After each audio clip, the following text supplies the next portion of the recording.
Always anxious. Hi, everybody. I'm here with Kevin Howdy, howdy. and Sean. He is the author of Turn Off the Lights. Sorry, and Hi. he's going to introduce himself, I guess, a little bit, and we'll kind of go from there. Hi, yes, I'm Sean Angel. I just wrote my first book that's out now. It's called Turn Off the Lights, a Ghost Hunter's Search for the Truth and How-To Guide.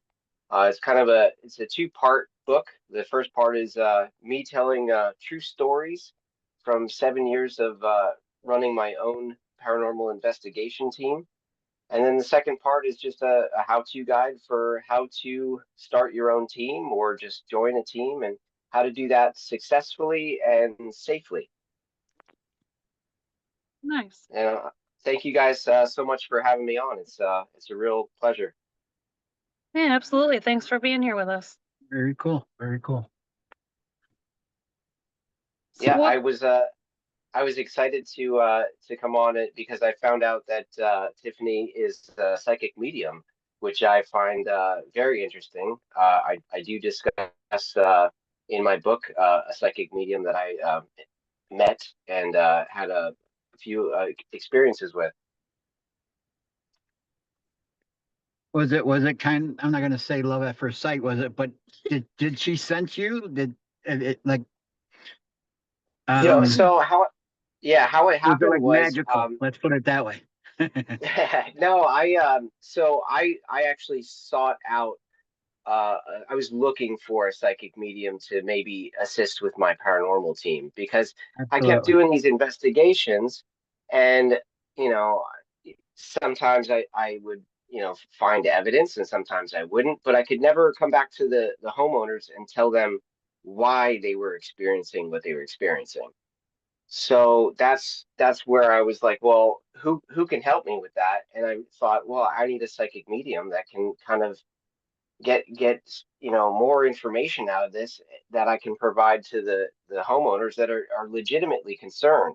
I need to be able to tell them whether they have reason to be concerned or not. So I looked up local psychic mediums and I happened to find, in my opinion, the best one. And she invited me to her home and I went and had a sit down conversation with her, asking her if she'd be willing to help my paranormal team. And she's a busy lady. Like she didn't say no. She was willing to assist um when needed. But it turns out we never actually did wind up using her on any investigations. But the meeting I had with her just kind of spawned um a whole like a really cool like experience and she wound up inviting my entire paranormal teams for like spiritual training or like a psychic development course. It was like a 2 day thing that she invited us to. So um, the it was just an amazing experience for the whole team. Yeah, that sounds really cool. Yeah, we had such a good time. We learned a lot, um, and I definitely talk about that whole experience in my book. Awesome. That's cool. That's cool. So what got you into the paranormal as a whole? Is like, what was your starting point? Why were you interested in it? So I started out as a skeptic because I was raised and brought up under the idea that ghosts aren't real. It's just a figment of your imagination. Um, was definitely very interested in like the cartoony, concept of ghosts because I thought it was entertaining, but I thought it was make believe. Um, and then I came across EVPs. I came across audio of disembodied voices, and it blew my mind. I was like, this cannot be real. This has to be fakery. Um, there's no way that people are recording voices of people that aren't there. And so that kind of determined me to get to the bottom of it for myself. Like I just wanted to, I needed to have answers for this. So that's what got me interested, and I wound up forming a team just to basically almost prove it wrong until I couldn't, Okay. you know? Um, but yeah, like I think like anyone who has investigated the paranormal can tell you that spirits are real because like they've seen their own evidence. Like there, especially today with like how AI is, you don't know what to believe anymore. There's so much fake content out there that you don't know what's real. Like what's real anymore. But if you're gonna go out yourself and investigate, and you capture something that you can't explain, that's not tampered with. That is authentic. That is, authentic paranormal phenomenon. And when you can't explain that away, then you have something, and you become a believer because what is that?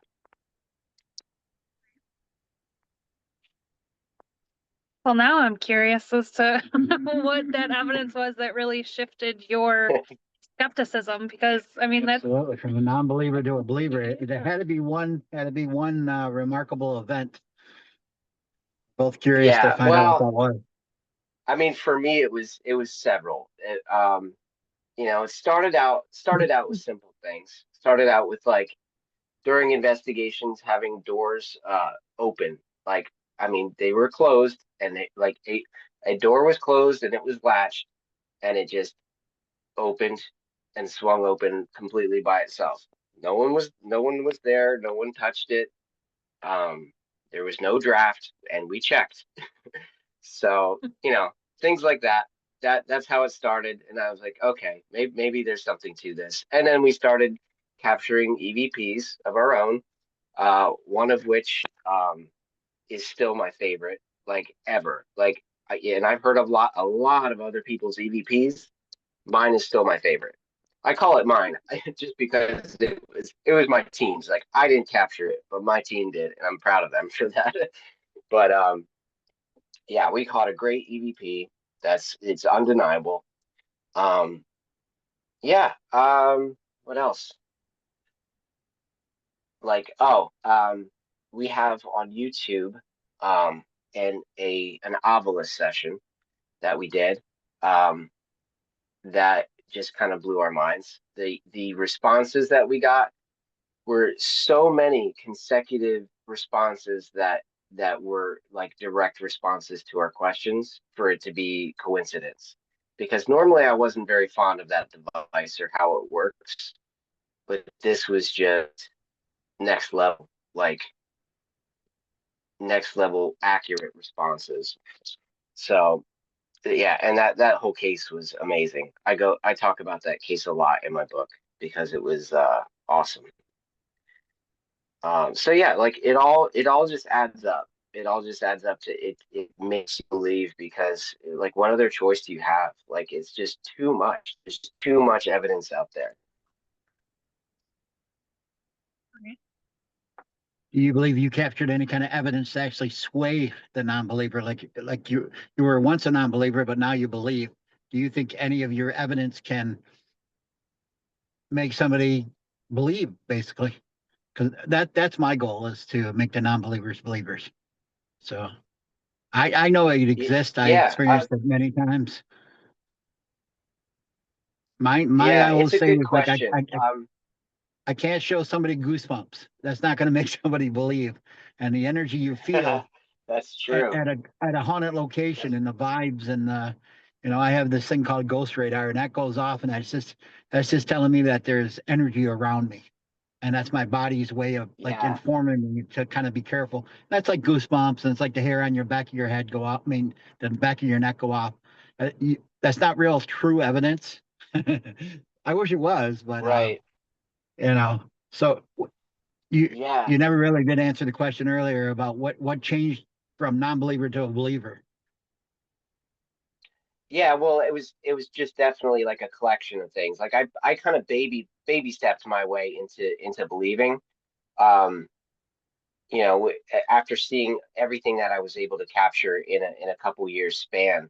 But yeah, like you were saying, like it is different when you're actually standing in these places and not only, you know, collecting evidence, but actually feeling emotionally tied. Like you're feeling the strangeness while you're experiencing it, and you can't show that to somebody. You can't show somebody what you felt. You can play them audio, you can show them video, but they're never going to get that full experience of what it felt to be there in the room at the time. So I definitely think I've captured some audio that I could play for some people that might turn them into a believer. Some EVPs maybe. I could definitely play that Ovilus session. That Ovilus session is actually on YouTube. If you search LVPIT Ovilus on YouTube, that session will come up, and you can listen to the whole session. It's absolutely phenomenal. Some people could listen to that and become a believer, but really it depends on the person, because if you're talking to an open-minded person, then you might be able to sway them. But if they're a person that is only going to believe what they want to believe, it's not going to matter what you tell them. It's not going to matter what you show them. They've already decided before you started talking that they're not going to believe anything you have to say about the topic. So it is what it is. That's Okay, accurate. I got you. I got you. Have you ever heard a class one, class A EVP, where you heard a voice and you thought it was a person, an actual person there instead of a spirit? So I haven't personally, but there definitely was a case where we everybody heard something. We heard a noise, and you can actually hear it in that Ovilus session. It happened during that Ovilus session. Everyone hears a noise, and we actually comment on it, and you hear somebody say, "What was that?" And when we went back to the audio, there was for sure a voice. Like when we turned up the audio, there was a voice there. Um, so that may be considered class A, because we definitely heard something. We just didn't know that what we were hearing was a voice, and there might have been another sound attributed with that is what we were hearing in the room. But yeah, then when we went back, there was like definitely a disembodied voice there. Um, yeah, that I'm telling you, that case was like a gold mine for paranormal activity. Like we got so many EVPs. The Ovilus session was awesome. We had objects actually physically moved um, during investigation, so it was crazy. Very cool. Very cool. And did you have like equipment set off, EMF, cat balls, everything that was just going off the hook, or it was just a few things? Yeah, it was Like, just a few things. I think I don't think like we had, strangely, I don't think we had we didn't have like wild EMF like fluctuations at that case. Like we were looking for them, and it was pretty stable, but like we had everything else going on. Like everything else that there could be was happening. I think cold spots too were happening. It was just a highly active case. that's cool. Could you distinguish in your voice recording that the one you just said about the what was that? What could you tell if it was a male or a female? Sounded like a young female saying, "Are you going?" Asking, "Are you going?" Okay. Almost as if it was like, if it was like happy that we were there and hoping we would stay longer, is how I kind of interpreted it, Okay. because it didn't sound like annoyed. It was more like inviting. Yeah, I'm looking at your book, not your book, but I can see your page for it. do you got any hints in there? Like, I don't want to say provoke it, but to entice it or enhance it, to make it emerge, like any kind of like questions to bring it out, to have Yeah, it interact with you. yeah, so I do talk about that in my book a little bit. I really am a big fan of there was a show on, I believe, Discovery Channel called Ghost Lab, and they use what they called era cues, which is just basically trying to, when you're investigating, trying to kind of set the tone for the time period of the activity that you're looking for. So, if you think that your spirit is from, the 1930s or something, trying to create an atmosphere familiar for that spirit to maybe try to interact or engage more, playing maybe music from that time period, or trying to recreate just any kind of sounds that they might be hearing during that time period, a busy kitchen or something. I really love that strategy. I think I found out about that strategy like later on, so I didn't really get to use that much in my paranormal investigating. But I wish I had known that earlier, because I definitely would have tried that.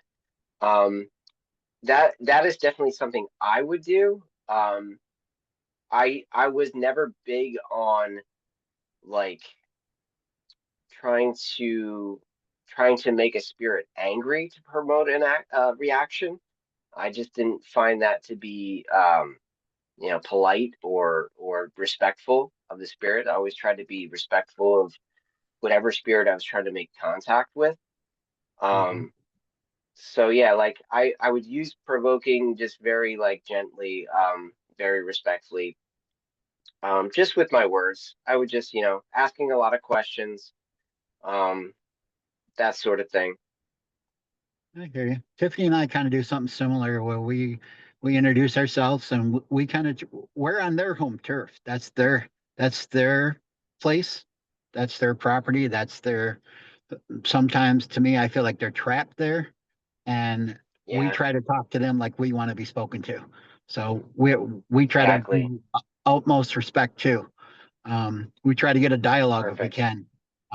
You know, um, do you believe in like certain different degrees of energy? Like as far as like I believe that a spirit can come through as a full apparition with like full energy.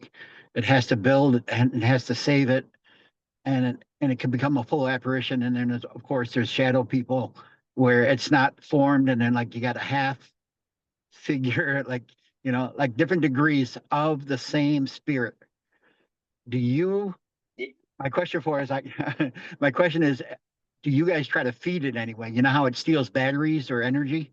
Do you guys try to feed the spirit? So we never tried to feed the spirit. Definitely, Ghost Lab had tried that. They actually tried to like charge the air using some sort of like Tesla type device to Yep. try to make, and again, like they got really positive results from these kind of tests. So I think there's definitely something to it. We never got that, as far as that goes, but I definitely agree that there's different degrees of manifestation, because people have seen it. People have Yeah. seen almost every stage of spirit manifestation, and with the amount of witnesses, you can't argue with that. People are seeing something, so you know it's definitely possible. It's maybe possible to provide the fuel necessary for a spirit to manifest itself more boldly, or more presently. I think that's true. Yeah. Have you ever had equipment fail, like the batteries got drained, where you start up a camcorder and it's at 98%, and then all of a sudden it goes down to 40%? Has that Not ever not occurred to you? Yeah, it happens to a lot of teams. It hasn't happened to us too many times. I would say maybe one or two cases where we've noticed like unusual battery drain, and that made us scratch our heads a little bit, but Mhm. nothing crazy. Yeah. Have you ever physically been exhausted after an event where you just feel drained, where you're just like, all right, I got to get out of here, kind of thing? Yeah, it's tough to say because these investigations sometimes go like halfway through the middle of the night, so Hmm. hard to say if you're just tired because it's late or if there's something else that's kind of pulling your energy out. So you can't really make a definitive claim on that, but there definitely was a case uh, that I was at. It was way up north. Let's see, this was like in the Scranton area. I think even north of that of Pennsylvania, up in the mountains. And at this case, I just felt miserable. Like the pressure was like pressing on my head and my sinuses. I felt like I had like the worst head cold and I was not sick. So I don't know if it was just the elevation was getting to me, but I feel like it was the house. Honestly, I feel like it was the energy in the house was so heavy and oppressive that like the whole time I was just thinking, I gotta get out of here. I can't wait to get out of here. And yeah, I think there was a lot of darkness going on at that case. And we actually had like someone who described themselves as psychically sensitive there with us, and she believed that there was like a lot more going on at that case behind the scenes spiritually. So yeah, we were very happy to get out of there. Um, we didn't collect too much evidence. Actually, that's the house where we got the best EVP at, but that happened during a walkthrough prior to the investigation. Like we weren't even really supposed to be getting recordings or EVPs during the walkthrough, but my team did. I don't know why. They felt like it was necessary, and they accidentally caught one of the best EVPs ever. Um, it was like it sounded like a young boy saying, "Come sit with me," and I mean, clear as day. Like there was two adults in the room, two of our investigators, and you hear this young boy say, "Come sit with me." It was just absolutely amazing. But then when it came to the investigation of that home, it was like a nothing burger. We had really nothing to show for it, except a sore headache and not feeling so good. But yeah, it's just how it goes sometimes. Pretty interesting. Go ahead, Tiff. I've been hogging up. I know, that was a burden. Holy No, smokes. no, he wrote a book. I want You to see there, what he's Tiffany? saying. No, I don't think I am anymore. I might have fallen asleep. No, I'm just kidding. Oh my Um, goodness. no, no, now everything kind of flew out of my head. Well, you keep mentioning cases. Do you only do like private cases or do you go to well-known locations? So I mean, this was my team. We investigated for 7 years from like 2006, till about 2012. Um, yeah, 2013 maybe. And so we did mostly private residences to start out for sure. We did do like a tour of a museum, an older museum mansion kind of thing. So like we arranged for that. That was more of a tour, but we had our gear with us and we kind of we were doing a little investigating while we were there. But then kind of the big finish, the big crescendo was we went to Eastern State Penitentiary in Philadelphia. I'm sure you've heard of it. Yep. Um, it is huge and and dark and cold and it's just absolutely incredible, massive place. That would be like the biggest place that we investigated. We did a night investigation, just our team, and it was definitely an experience. You definitely feel the heaviness. You kind of feel that sense of just despair, or like of like being like trapped here, being stuck there. You definitely get a sense of that, because that it's just that energy is just kind of stained on every inch of that place. Mhm. Because it was home to just so many people, and not the best people, obviously. Um, so that energy is still kind of there. Um, our investigation didn't yield a whole lot of evidence, but we definitely had some really bizarre K2 meter activity. So like EMI um, fluctuations, and something did kind of crazy happen there. I don't know if I want to give it away. It's in the book. But that was really it. There's like one event. Um, there's like one event there. Um, but it was awesome. Like I would go back because it was really cool. All right, so two things. One, I think you're a little bit older than I envisioned you to be. And two, are you not investigating anymore? I'm not currently investigating anymore. Yeah, so I'm actually 40 years old. Um, and I definitely, like, people don't believe it when I tell them, because I don't really look it. You don't Um, sound it. but yeah, I have a younger voice too. But yeah, like it's definitely towards the end of the 7 years of investigating and running the team, I started having like more respect for spirits than I did for the homeowners that were inviting me to investigate, and I didn't know how to handle that. Like I didn't know if that was okay or not. So I kind of like took a step back and just kind of like reevaluated like what I was doing and how I was doing it. And at some point, I just decided to walk away from it. Um, but it's never left my mind. I remember all of those experiences vividly, so much so that I wrote a book about it. Um, I think back on it fondly.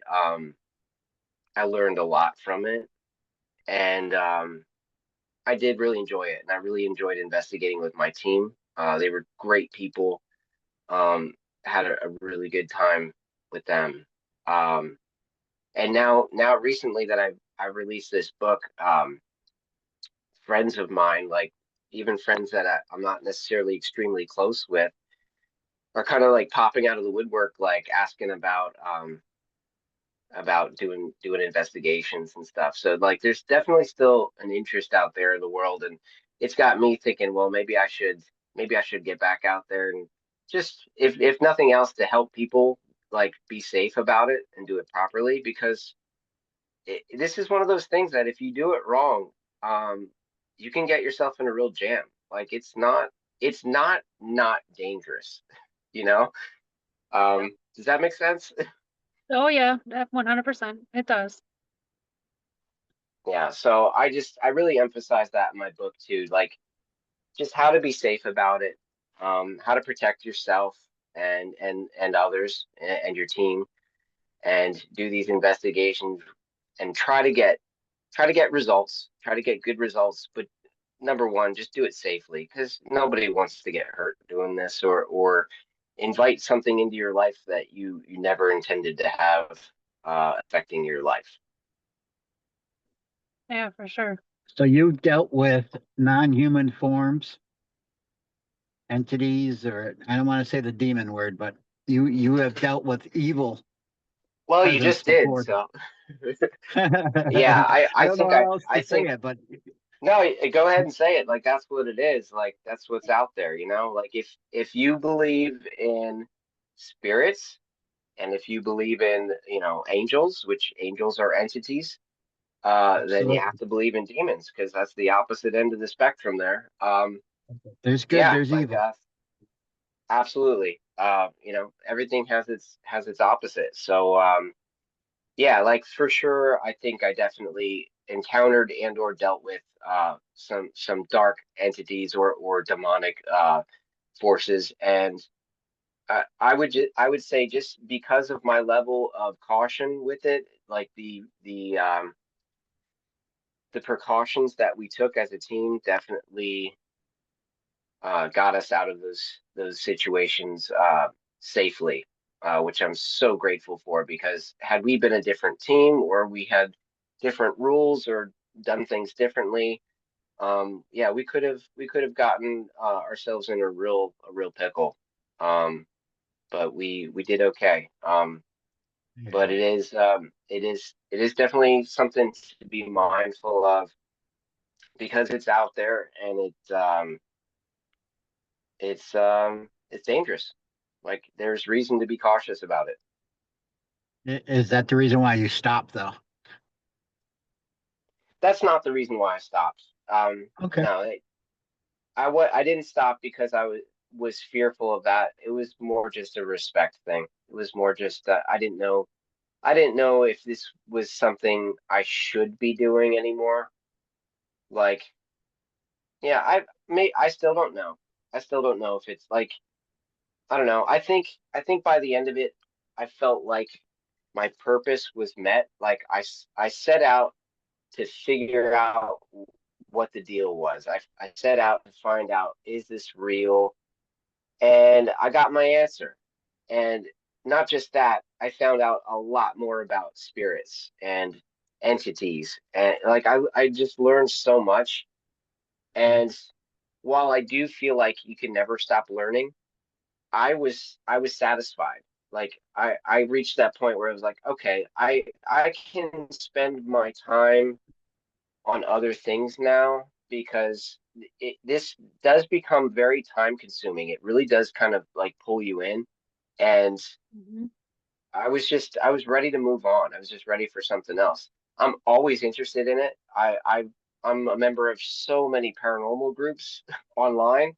Um, I love looking at pictures of paranormal to this day, watching videos and listening to audio. I still find it really interesting. I just don't feel the need anymore to go out there and gather it for myself.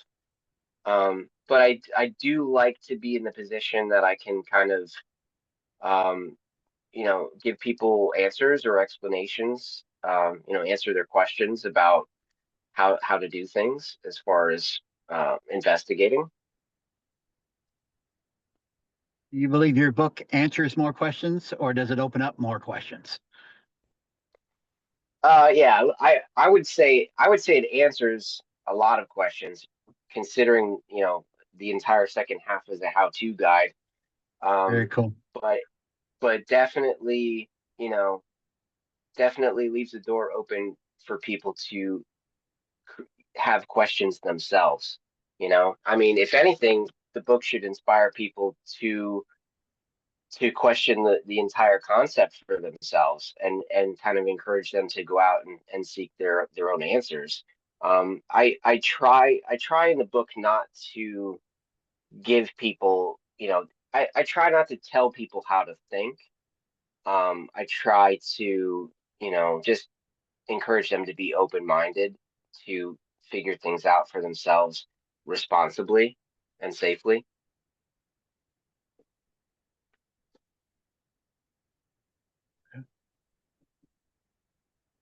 I want to hear more about you guys though, and some of your experiences. I've been talking about myself for way too long. Well, that's what this is all about. It's to showcase who you are and your stories and stuff, but we can definitely share some stuff with you if you want. So like we're Absolutely. finding we're finding with our podcast that um, we're speaking to people all over the country. We had an international one that I was looking forward to speaking with that guest, but that one fell through for some reason. Hopefully, we can pick that one up one day. But they're very similar throughout the states. Different paranormal teams, different investigations, different equipment, um, but it kind of sets like a certain pattern. Everybody has like little tricks and trades. My I always like to say my best ghost hunting equipment is Tiffany. Um, with her being a psychic medium, she tells a story. She Yeah. goes um she goes in there and she's proven it time and time again where knows stuff that she shouldn't know. And That's is she awesome. 100% right all the time? There's nobody to say anybody's 100% right. My experience, I've dealt with different mediums. I've actually I dated an ex that she was not an official medium, but she lived the paranormal, and it was like on a daily Yeah. occurrence. But so I'm trying to learn all the time. I'm trying to enhance Tiffany a little bit more. I'm trying to go to haunted locations and get the evidence, and it's no easy task. There's too many, there's too many famous people out there with all their fancy equipment and not getting nothing either. It's all, it's Yeah. always that, where we're gonna fade off to commercial real quick, but we're gonna pretend we saw something.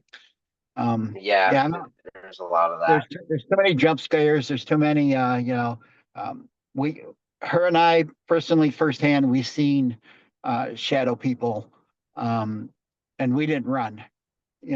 I make that comment in one of my videos where, we come to ghost hunt, so why run when we do see a ghost? So, you know, Exactly. It's like that's what you're there for. If you're gonna run exactly. from that, then what are you even doing there?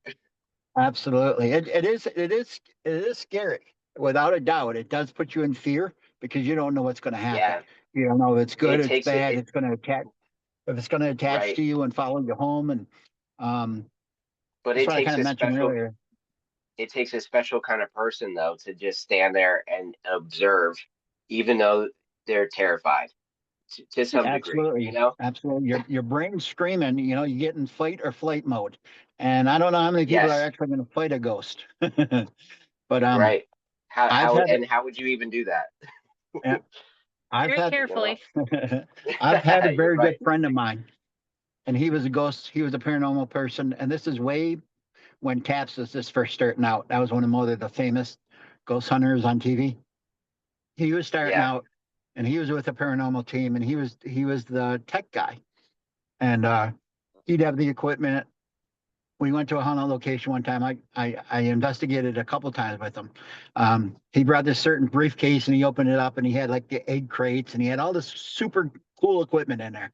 It was like Pulp Fiction when you open up the briefcase. That's what it kind of felt like when he opened up his briefcase. He had all the ghost hunting equipment. This is probably about 15 years ago. So there wasn't as much as there is today. But my point is something followed him home and Uh-oh. he swears up and down, and I believe him. He was in my circle of friends. He's still there to this day, and I believe every word the man says. But he said that something followed him home, and Absolutely. the witch's That can happen. veil at 3 a.m. It would talk to him, and he had to cleanse himself, and he stopped. So that's why I asked if there was something that made you stop, and he's never really talked about it since. And so I know it's out there, and we also have things where we try to protect ourselves also. So Perfect. I'm very glad to hear that because I definitely talk about in my book how to protect yourself from that exact thing. And I'm so glad that someone told me how, like early on in my team's startup, and that was just part of our protocol. And I'm so glad because that could have absolutely happened to any one of us, and it didn't. absolutely, So, I mean, there's a ton of ways to protect yourself. I mean, even so much so if you don't have anything physical, just saying, stay here, you're not allowed to follow me is sometimes good enough.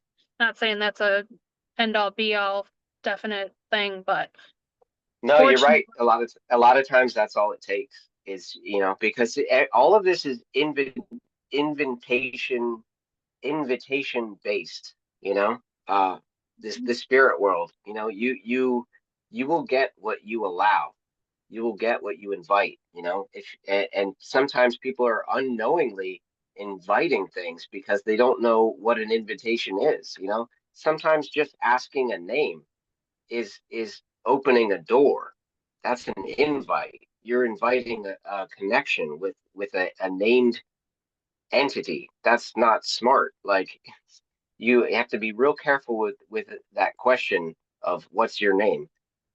There's ways to ask it that are safer, is what I'm saying. I hear you. Is, since the way you said that, was a Ouija board ever part of you guys' equipment? Did you Never. utilize it on an event? No, never. We were morally Okay, against Ouija boards. okay. So far, so Um, are we. yeah, that's Okay. something we would advise. Like we would go to I can't tell you how many investigations uh that was the whole start of their paranormal activity because somebody decided to play with a Ouija board and didn't know what they were doing. And Mhm. that kicked off some bad energy. So yeah, so we would always pretty much every investigation we went to, that would be one of our questions is do you have a Ouija board? Have you used it? And then we'd go on a whole spiel about how they should get rid of it properly and not ever use one ever again. Mhm. I hear you. Have But you guys used dowsing that rods? was our team's opinion. I'm sorry, what? Have you used dowsing rods at the locations? Nope, nope, never used Okay, dowsing rods. that's I think cool. those are neat. I think those are neat. I just don't think we had anybody on our team that was particularly experienced or skilled with those. Check out our videos on YouTube. How about Oh yeah, pendulums? No pendulums either then? no pendulums, no. Okay, gotcha. I gotcha. No, Yeah, we kept it kind of simple. It was pretty much just video cameras and some we had like a K2 meter and yeah, another EMI meter. Sorry, EMF. I'm like I also do a lot of audio work, so EMI is electromagnetic interference. That's not the same as electromagnetic frequency. Um, but yeah, so we had some meters and we had some thermometers. Yeah, nothing too crazy. Some audio recorders. So just really basic gear. Um, and I mean, it worked for us. Now people are getting all kinds of new gadgets, and a lot of things are smartphone based now. So Yeah, there's all kinds smartphones of aren't stuff. all that smart, true. No, not really. I would still old school it if it were up to me. which is essentially what we do. I mean, we don't have a ton of equipment, but we don't have nothing either. Dowsing rods are Yeah. Kevin's favorite thing to make me do my, I'll call it a stupid human trick, but they, it's definitely worth looking into. A couple of our videos, especially when we were in Gettysburg, that one was really cool. Um, and the Dunkirk. Dunkirk Lighthouse is our most recent phenomena with, I guess we'll say. I thought I was gonna fly right off the chair because they were moving. Wow. You talked earlier about the energy at the place. When we first walked in there, it was like, the energy of the building was incredible. And then as the night went on, it went away. There was nothing. It felt like a 7-Eleven. It just like there was nothing there. It just like dissipated Yeah. as the night went I on. definitely I've definitely felt that at one case. I think I mentioned that in the book too. I've definitely felt that energy. Um, but to some degree. But I definitely I felt exactly like you just described when I was in a funeral home one time. I was there for a funeral, but as soon as I walked into the place, I was like, "Whoa, there is." This is a full room. Like and I never really had that sense before, but I was like, there is spiritually a lot going on in here. I could feel it. I could just sense it. It was like there was a lot of energy in that room. Very old funeral home. So I can imagine, how many spirits have had passed um, through that very building. So yeah, I definitely picked up on that. There's a lot of grief and there's a lot of emotions. That's one of the reasons why they still Sure. linger. Right. Any Most of any the time, place where like that where that energy is trapped, that high emotional energy. and that's one of those things where the people saying their last respects, that could be one of the worst moments in life. And so, the energy is just, it's not a, it's not a happy kind of energy, that's for sure. No, I agree. No, Kevin tested me at a funeral home once. It was actually one of the first, well, I call them tests, so does he, because he would just be like, here, what do you feel? I'd ask her, my little trick was turn it on, Tiff. Now it's just on always. Turn it off. But Tiffany, would you say you are clairvoyant and any other like sensitivities that I picked up on? I think you're also probably claircognizant, which is the knowing, the like just knowing things. I know a lot of things I shouldn't know, but I keep my mouth shut a lot of the time. Yeah. Um, I, I see things, I hear things, I know things. I just so a everything little bit of at this everything. point. Yeah. Yeah, and it's just getting Sure. stronger. Wow. You paused yourself for a Cool. while. Yeah, I did completely shut myself off to everything at one point. Um, my mom is a big reason for that. She went, or well, she is very mentally unstable, and she's very much like Mm. me. I got my gifts from her and that side of the family. Well, so I thought until I started talking to my dad, but that's not here nor there.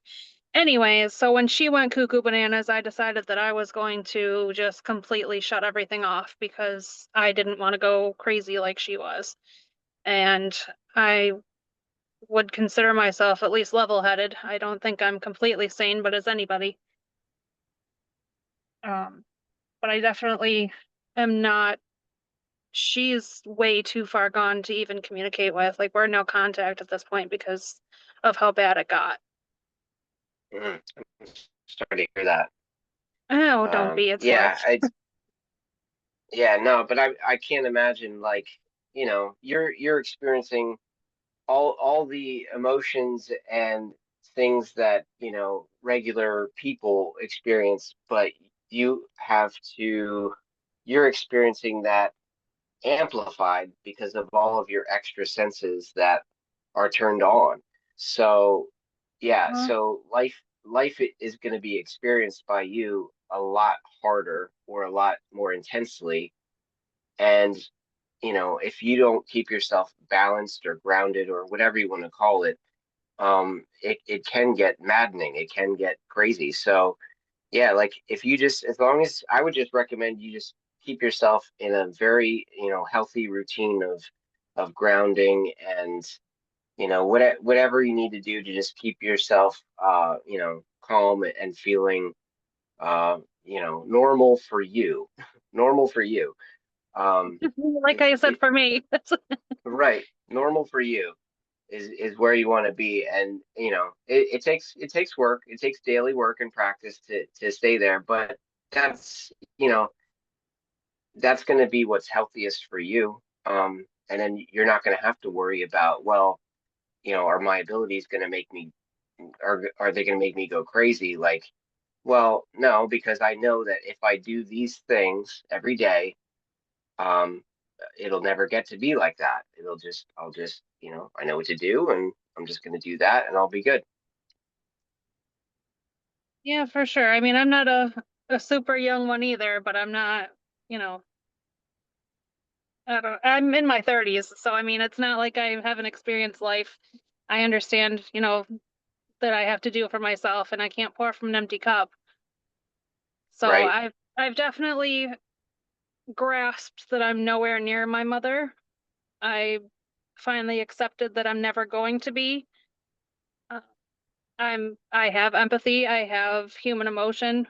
I and she just doesn't. I'm not going to get so much into that, but she definitely took. You say there's good and evil in everything. I swear to God, she's the dark and I'm the light because she is just a miserable, just awful human. Yeah, I mean, it makes you wonder, you know about people wrestling with their own demons, and sometimes they just can't shake them, you know. And maybe that's part of an explanation why people are the way they are, and you know, maybe it's within their control, but maybe it isn't, you know. So sometimes you just have to give them some grace and think, you know, it's it's kind of their struggle, their battle, you know. Yeah, I mean, you just have to accept that it is what it is, and you know that sometimes you're better off separated than trying to force something that isn't realistic. Right.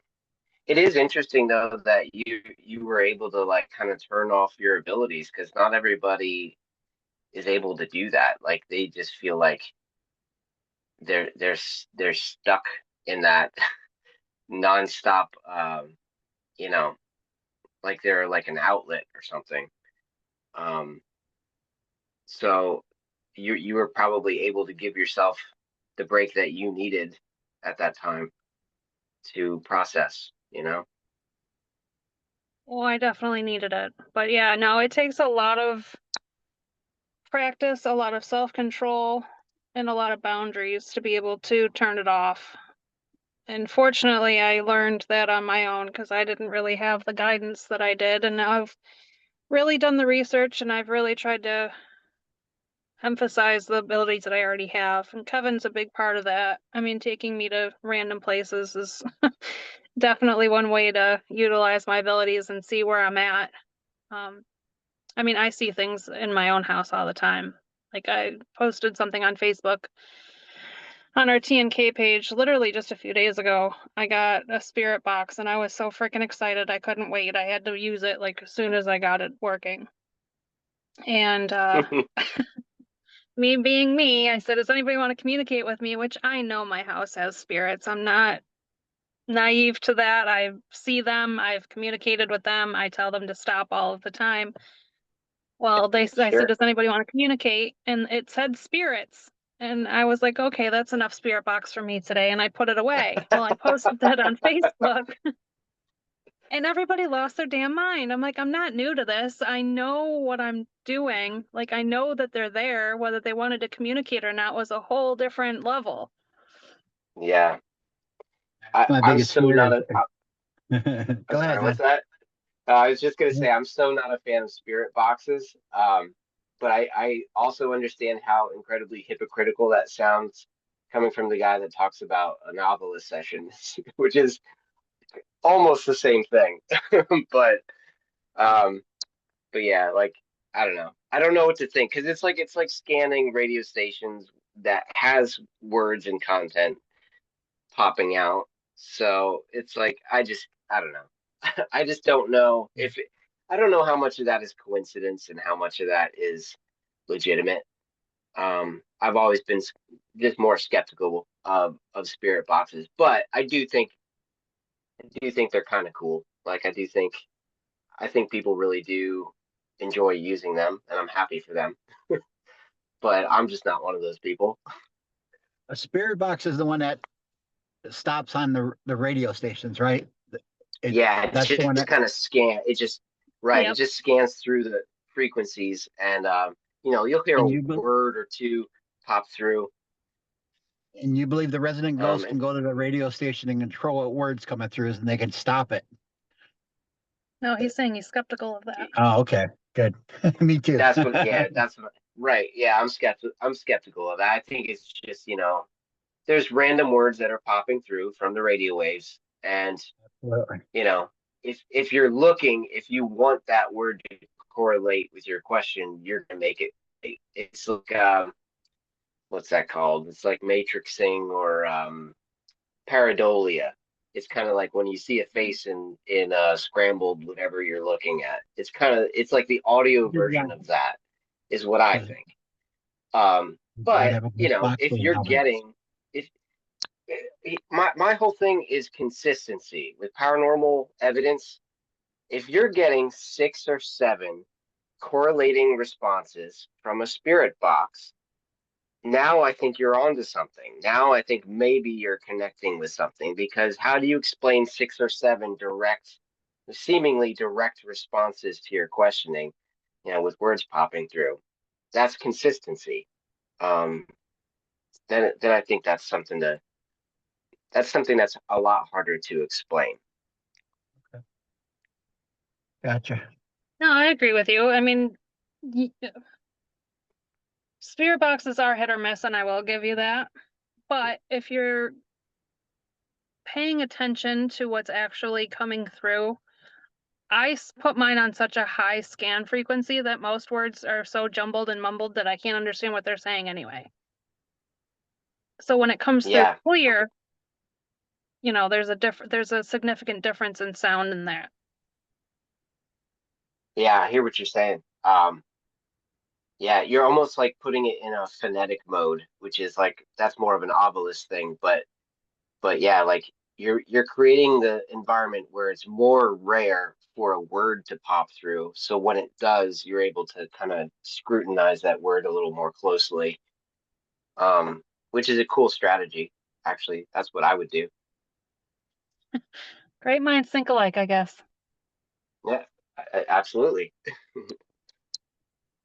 Well, I don't know how much longer you want me to keep you guys because I think we're over an hour now. I'm just rattling on here. I'm good if you got any questions for us. It's been a pleasure to speak to you so far. I appreciate it. Oh, this is fun. I'm loving this. We got to do this again, actually. Okay. Yeah, anytime. Where in the world are you? I know you're obviously on the East Coast, but Yeah, so I'm like Eastern Pennsylvania. The gotcha. we Okay. call it the Lehigh Valley, which is like the Allentown, Bethlehem, Easton area. So Okay, it's so a you're like on the that other side. yeah, definitely like yeah, you guys are West New York, right? Yeah, Western New York, Buffalo area, Yeah. Niagara Falls. Okay. Yeah, I think I have some family up that way.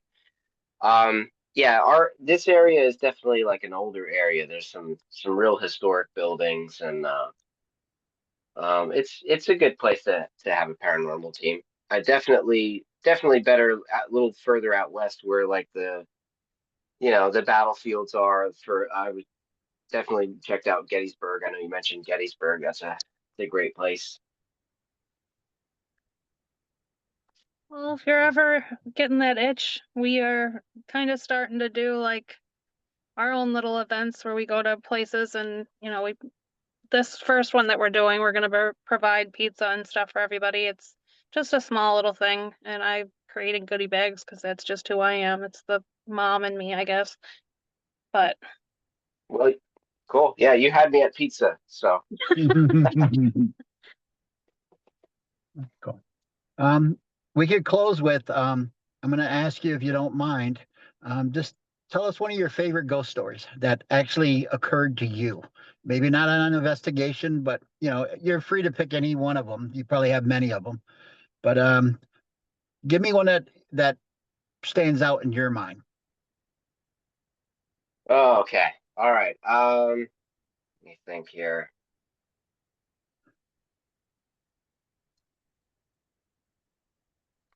Yeah, so really nothing in my personal life really jumps out at me because I didn't have any personal like ghost experiences um until I started doing investigations. So pretty much all of my experiences have been investigation based.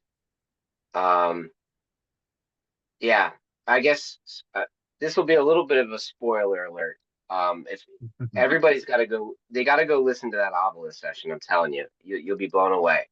But the way that obelisk session ended was like so incredible, and to me that was like my most favorite like spirit encounter experience because how that obelisk session ended was we brought the homeowner into the room to basically convince this spirit that it needed to leave, it needed to cross over to the other side.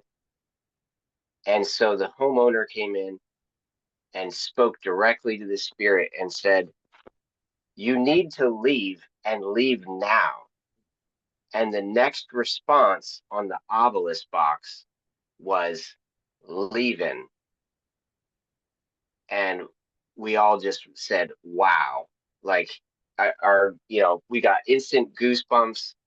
And that's when the entire energy in the house shifted. The whole place Mhm. got lighter and just freer, and it left. It was gone. Like, and we could feel it. Um, you can't, I can tell people about that, but unless you were standing in that room, you'll never feel what we felt, the difference that we felt.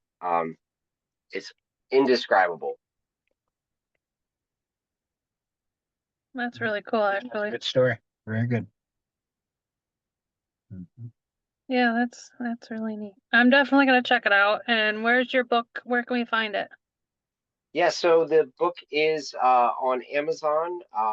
It's kind of buried in the pile of books, so you probably have to put in the specific title there. Turn off the lights.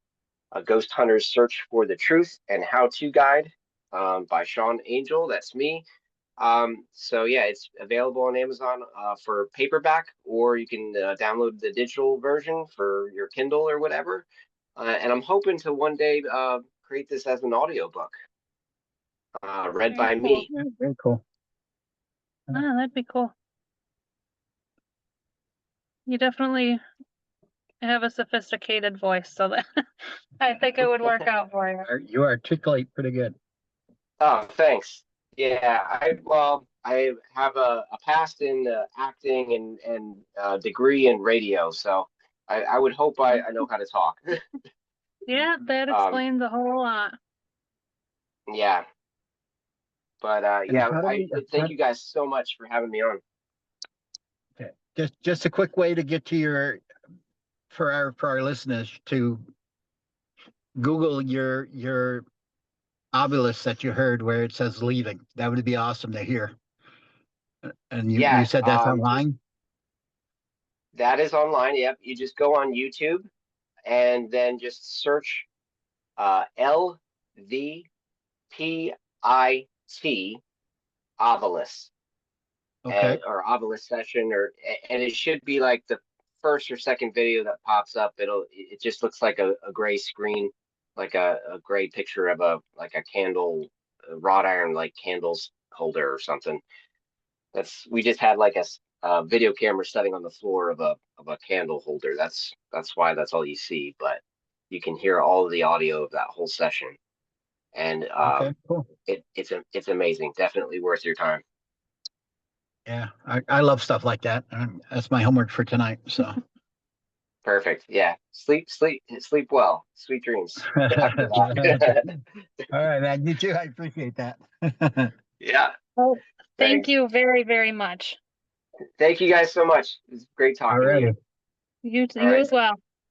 Have a good night Thanks. now. Take care. You You too. too. Bye bye. Bye.